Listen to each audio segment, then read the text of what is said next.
Hello everybody, मेरा नाम रिजवान है और आप देख रहे हैं रिजवान रैंकर्स। आज हम इस वीडियो में डिस्कस करेंगे पेपर 14 CMA फाइनल के स्टूडेंट्स के लिए। आप तो जानते हैं कि जो पेपर 14 है यानी स्ट्रेटेजिक फाइनेंशियल मैनेजमेंट, उसमें 4 सेक्शंस हैं। सेक्शन ए है, बी है, सी है और डी है। सेक्शन ए के हेड में हम लोग इन्वेस्टमेंट डिसीजंस पढ़ते हैं, बी में फाइनेंशियल मार्केट्स एंड इंस्टीट्यूशन पढ़ते हैं, सेक्शन सी में security analysis and portfolio management है और सेक्शन डी में फाइनेंशियल रिस्क मैनेजमेंट है। हम लोग सेक्शन ए को डिस्कस करेंगे जो कि इन्वेस्टमेंट डिसीजंस है। सेक्शन ए,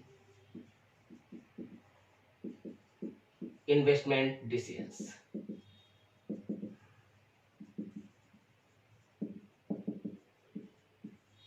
सेक्शन ए के हेड में जो इन्वेस्टमेंट डिसीजंस है उसको आज हम डिस्कस करेंगे।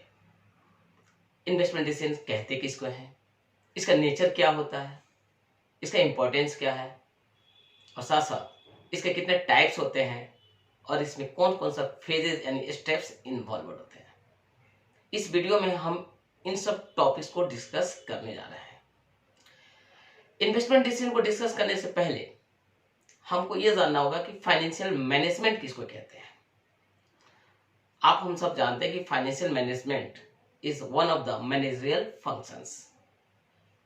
फाइनेंशियल मैनेजमेंट एक इम्पोर्टेंट मैनेजरियल फंक्शन होता है और एक फर्म फंड्स को कॉस्ट इफेक्टिव मैनर में ऑब्टेन कर और उस फंड्स को ऑप्टिमम यूटिलाइजेशन करके अपने वैल्यू को मैक्सिमाइज कर लेती है। ये पूरी प्रक्रिया फाइनेंशियल मैनेजमेंट कहलाता है। यानी financial management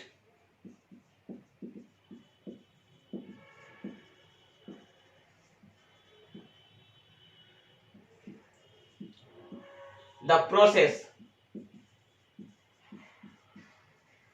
of obtaining funds in a cost effective manner and their optimum utilization with the result of maximization of the value of the firm is called financial management.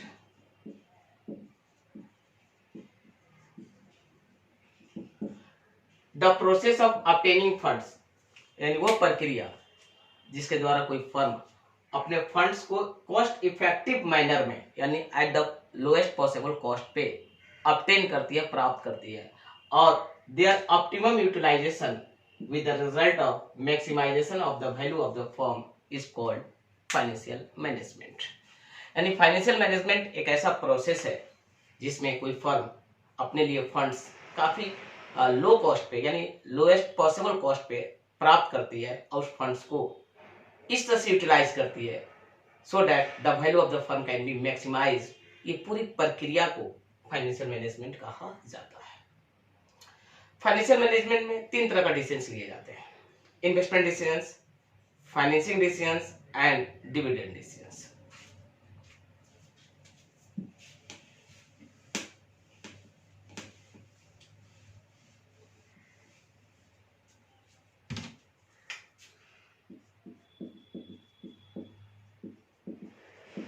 Financial management, इसमें 3 तरह का decisions लिए जाते हैं। पहला है investment decisions, दूसरा है फाइनेंसिंग डिसीजंस एंड थर्ड है डिविडेंड डिसीजंस।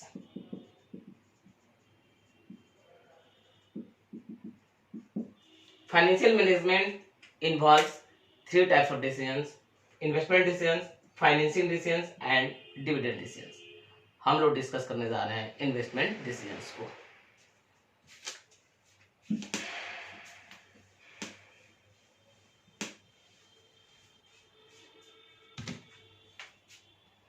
इन्वेस्टमेंट डिसीजंस,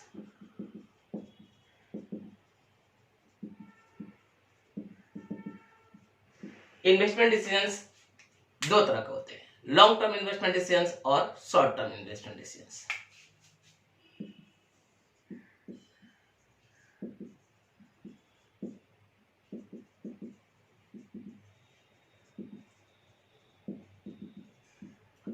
और short term investment decisions.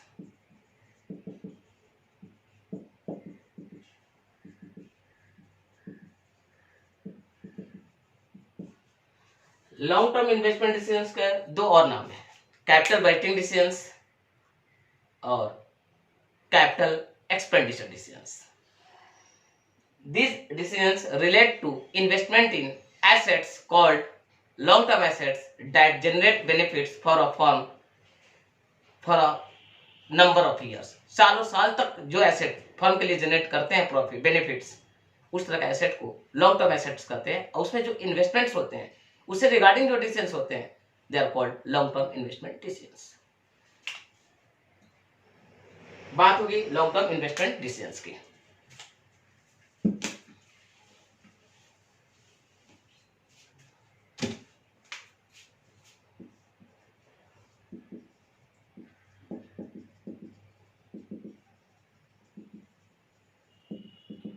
long term investment decisions, they relate to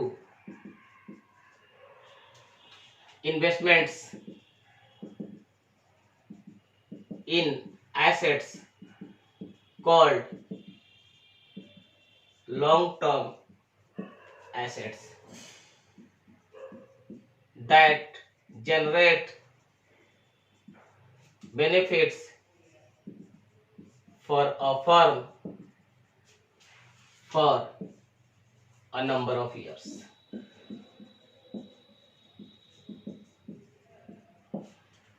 They relate to, and long term investment decisions relate to investments in assets, वो asset called long term asset, इन asset को long term assets कहा जाता है, that generate benefits for a firm for a number of years, यानी ऐसे asset में investment जिन asset से firm को बेनिफिट सालों साल तक मिलता है, उस तरह के एसेट को लॉन्ग टर्म एसेट्स कहते हैं। और उसमें जो इन्वेस्टमेंट्स होते हैं they are called long term investments.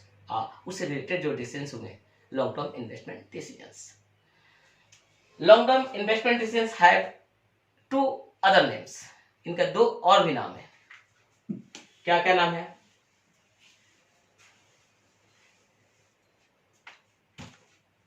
They are also called capital budgeting decisions, इनको कैपिटल बजटिंग डिसीजंस भी कहा जाता है, capital budgeting decisions. Third name है कैपिटल एक्सपेंडिचर डिसीजंस, इसको कैपिटल एक्सपेंडिचर डिसीजंस भी कहा जाता है। सो लॉन्ग टर्म एसेट्स का दो और भी नाम है, कैपिटल बजटिंग डिसीजंस और capital expenditure decisions. Capital expenditure क्यों कहा जाता है? As you know in accounting an expenditure that benefits a firm for a number of years is called a capital expenditure। यहाँ पे आप देख रहे हैं इन्वेस्टमेंट एक ऐसे एसेट में हो रहा है जिस एसेट से बेनिफिट फर्म को सालों साल मिलेगा। ऑब्वियसली इस तरह का डिसीजंस को, इस तरह का एक्सपेंडिचर को कैपिटल एक्सपेंडिचर कहा जाएगा। उससे रिलेटेड जो डिसीजंस होंगे कैपिटल एक्सपेंडिचर डिसीजंस कहलाते हैं। अब हम देखते हैं कि कैपिटल बजटिंग डिसीजंस या कैपिटल एक्सपेंडिचर डिसीजंस के कितने टाइप्स होते हैं, यानी कितने रूप में कैपिटल बजटिंग डिसीजंस लिए जाते हैं।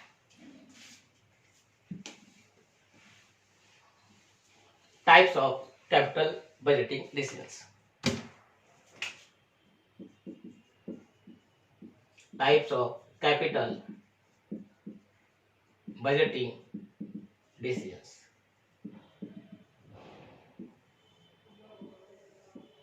Expansion, replacement, modernization,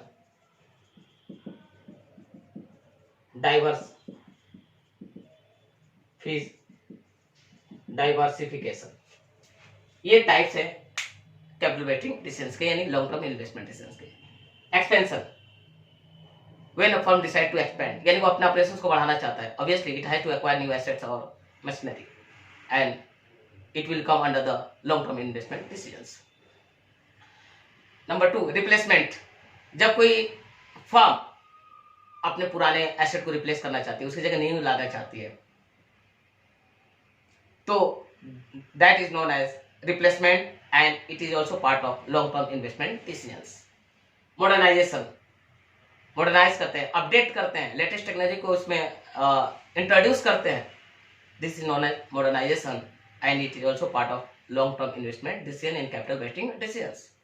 डाइवर्सिफिकेशन, जब कोई फर्म किसी और एरिया में ऑपरेशन करने जाती है, कोई और सी न्यू प्रोडक्ट बनाना चाहती है, न्यू टाइप्स का प्रोडक्ट, उसके लिए न्यू मशीनरी और प्लांट एक्वायर करना पड़ता है, this is known as diversification, it also part of long term investment decision यानी capital vesting decisions. So capital vesting decisions involve expansion, replacement, modernization and of course diversifications. अब देखते हैं कि capital vesting decisions का क्या importance है।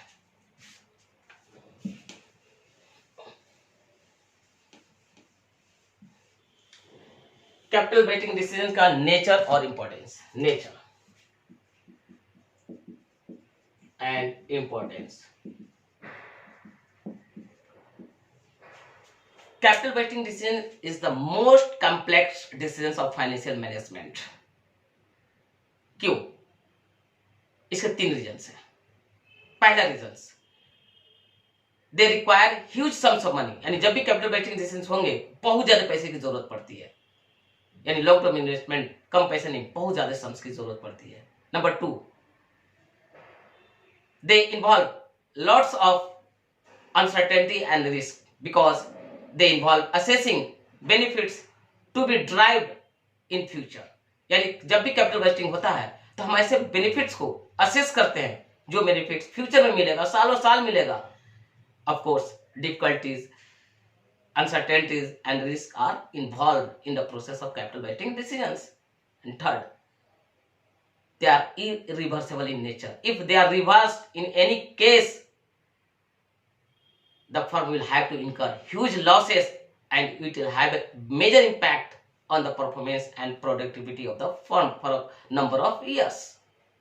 मतलब आपने अभी देखा कि कितने ये इंपॉर्टेंट है फाइनेंशियल जो लॉन्ग टर्म इन्वेस्टमेंट डिसीजंस है, जो कि फाइनेंशियल मैनेजमेंट का पार्ट है, यानी कैपिटल वेस्टिंग डिसीजंस। पहला बात यह है कि they are the most difficult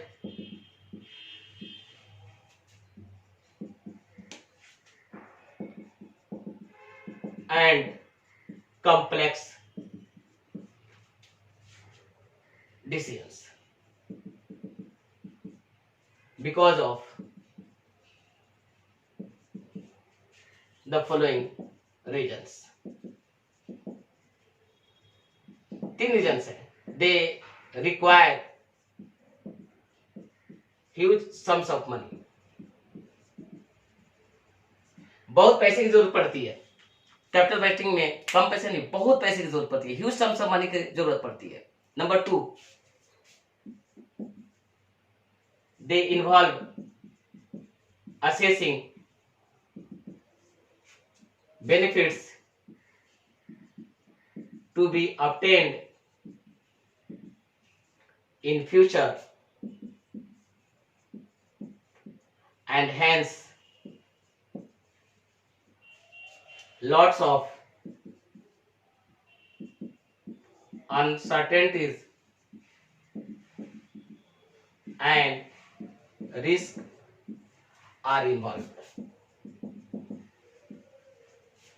मैंने लिखा they are the most difficult and complex decisions, इसके 3 रीजन है। दे रिक्वायर, यानी capital vesting decisions require huge sum of money, यानी इसमें बहुत पैसे की जरूरत पड़ती है। Number 2, they involve assessing benefits to be obtained in future, इसमें उस तरह का बेनिफिट को असेस किया जाता है जो कि बेनिफिट को फ्यूचर में प्राप्त किया जाएगा फर्म के द्वारा। And hence lots of uncertainty and risk are involve, जब फ्यूचर की बात है, लंबे समय की फ्यूचर की बात है, ऑफ कोर्स अनसर्टेनिटी और रिस्क तो इन्वॉल्व होगा ही। नंबर 3,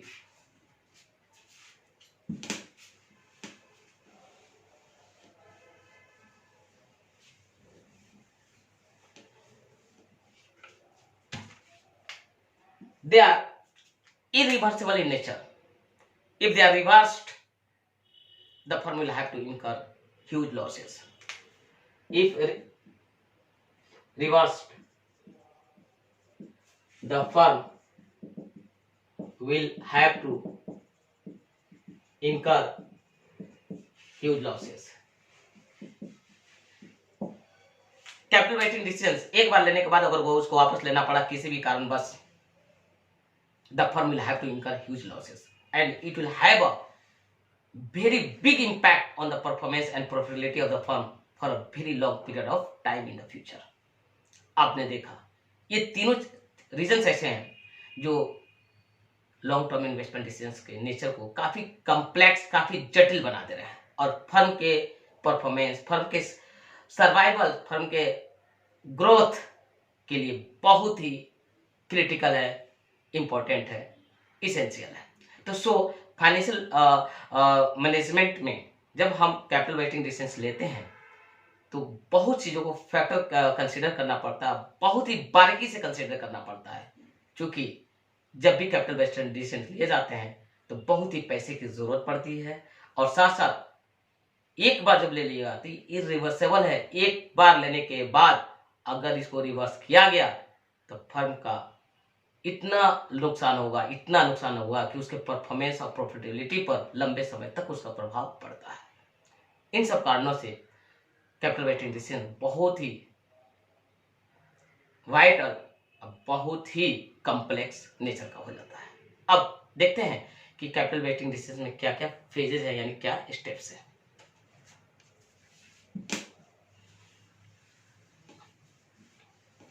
फेजेस इन्वॉल्व, स्टेप्स यानी फेजेस या यूं कहिए steps involve in capital budgeting.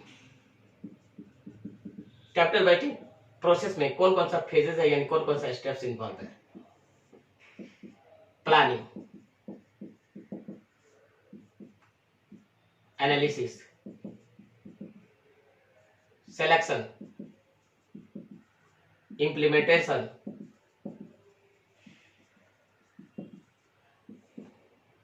Review. ये 5 स्टेप्स हैं of long term investment decisions. पहला स्टेप है planning. At this level, according to the need and availability of alternative projects, कुछ projects को आइडेंटिफाई कर लिया जाता है जरूरत के अनुसार और सिचुएशन के अनुसार, यानी this is the stage of identification of projects. Analysis, once projects are identified, different aspects are analyzed in detail। उसके different aspect को एनालाइज किया जाता है, काफी डिटेल एनालिसिस की जाती है। कौन कौन सा aspect? Financial aspect, technical aspects, marketing aspects, economic aspect, environmental aspects, ये हर एस्पेक्ट को डिटेल एनालिसिस किया जाता है। टेक्निकल एस्पेक्ट में देखा जाता है कि उसके लिए क्या रॉ मटेरियल अवेलेबल होगा या नहीं होगा, या फैक्ट्री का जो आउटले है क्या उसके लिए सुटेबल है या नहीं है। और मार्केटिंग एस्पेक्ट में ये एनालिसिस किया जाता है कि क्या इसके द्वारा जो प्रोडक्ट और सर्विस बनेंगे उनका मार्केट में कैसा डिमांड होगा। इकोनॉमिक एस्पेक्ट में देखा जाता है कि इस प्रोजेक्ट का सोसाइटी पर क्या कॉस्ट इंकर्ड होगा, किस तरह कॉस्ट पड़ेगा सोसाइटी पर। जैसे कि मान लीजिए अगर एक रिवर में एक ब्रिज बनाना हो तो ब्रिज बनने के कारण जब ट्रांसपोर्टेशन के लिए ब्रिज बनाएंगे तो उसे जो नाविक, यानी जो नाविक वहां काम करते थे उनको कंपनसेट करना पड़ेगा, तो वो चीज को भी कंसीडर करना पड़ता है। वो आता है economic aspect of the proposal. तो ये सब डिटेल एनालिसिस होते हैं, जितने भी ये इसके एस्पेक्ट्स है, चाहे वो टेक्निकल हो, मार्केटिंग हो, या फिर आपका ये फाइनेंशियल हो, या फिर इकोनॉमिक हो, या फिर इन्वायरमेंटल हो, यानी उसका इन्वायरमेंट पे क्या असर पड़ेगा, ये all this are analyse in detail at this level.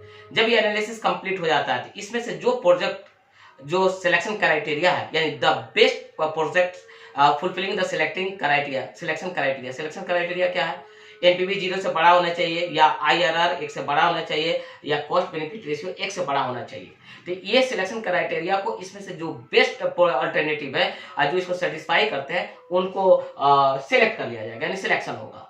Selection के बाद उसमें एक्चुअल इन्वेस्टमेंट होगा बाय परचेजिंग देम, उसको खरीद कर उसमें इन्वेस्टमेंट कर दिया जाएगा, यानी इम्प्लीमेंटेशन हो जाएगा। जब इम्प्लीमेंटेशन हो गया यानी वो प्रोजेक्ट इंस्टॉल हो गया, वर्किंग कंडीशन में आ गया, तब उसका परफॉर्मेंस को time to time periodically review किया जाएगा। रिव्यू इसलिए किया जाएगा कि उसका जो एक्चुअल परफॉर्मेंस है और जो बजटेड परफॉर्मेंस है दोनों को कंपेयर किया जा सके। तो so these are the stages and these are the phases of capital waiting decision. There are 5 phases यानी 5 stages in the capital rating process, starting with planning and ending with review। यानी planning level है, planning के बाद analysis होता है, analysis के बाद selection होता है, सिलेक्शन के बाद इम्प्लीमेंटेशन होता है, इम्प्लीमेंटेशन के बाद रिव्यू होता है। एंड ऑल दिस प्रोसेस या phases are involve in the process of capital waiting decision, यानी इसको आप बोलते हैं कैपिटल एक्सपेंडिचर डिसीजन या लॉन्ग टर्म इन्वेस्टमेंट डिसीजन। तो आज हमने इस वीडियो में आपको लॉन्ग टर्म इन्वेस्टमेंट डिसीजन का डेफिनेशन, नेचर, मीनिंग, टाइप्स और साथ साथ क्या क्या उसमें फेजेस हैं, इन सब चीजों को एक्सप्लेन किया। और अगले वीडियो में हम ये बताएंगे how to estimate project cash flow, यानी प्रोजेक्ट से कैश फ्लो जो होते हैं उसको कैसे हम लोग एस्टिमेट करते हैं, क्या उसका टेक्निक है, इन सब चीजों को हम लोग डिस्कस करेंगे। और आपसे रिक्वेस्ट करते हैं कि अगर ये वीडियो आपको अच्छा लगा होगा तो आप मेरे वीडियो को, चैनल को सब्सक्राइब करेंगे, लाइक करेंगे और शेयर करेंगे। तब तक के लिए थैंक यू।